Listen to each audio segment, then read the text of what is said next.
Je lance un concept. La cuisine étymologique. Si je vous dis tomate au basilic, vous pensez à quelle région? La Méditerranée, bien sûr. Sauf que rien ne prédestinait ces deux ingrédients à s'y rencontrer. La tomate vient d'Amérique. Quand les Espagnols débarquent au XVIe siècle dans l'actuel Mexique, ils trouvent les Aztèques et ce fruit dont ils raffolent. Dans leur langue, on l'appelle tomate. Ce son rarissime, on le produit en plaçant la pointe de la langue sur les dents du haut et en faisant sortir l'air par les côtés.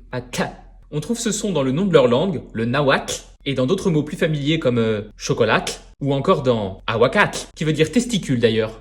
Bref, les conquistadors ramènent la tomate en Europe, mais on ne la mange pas. Méfiant, on l'utilise d'abord comme plante d'ornement dans les jardins, et ce sont les Italiens qui commencent vraiment à la consommer sous le nom pomodoro, la pomme d'or, car à l'époque elle est plutôt jaune ou verte. Avec le temps, la tomate se répand et devient incontournable dans tout le bassin méditerranéen, en conservant son nom aztèque. Tomate en espagnol, tomatim en arabe, et tomate en français.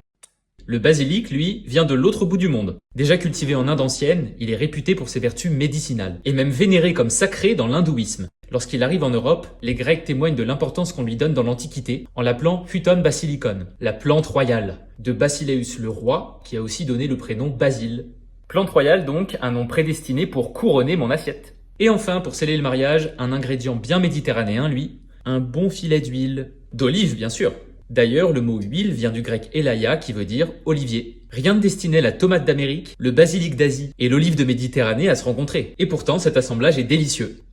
Ce plat révèle que des éléments d'origine très éloignés peuvent former des combinaisons harmonieuses. Finalement, en cuisine comme dans la vie, c'est en associant nos richesses qu'on peut créer quelque chose de vraiment savoureux. Bonne dégustation!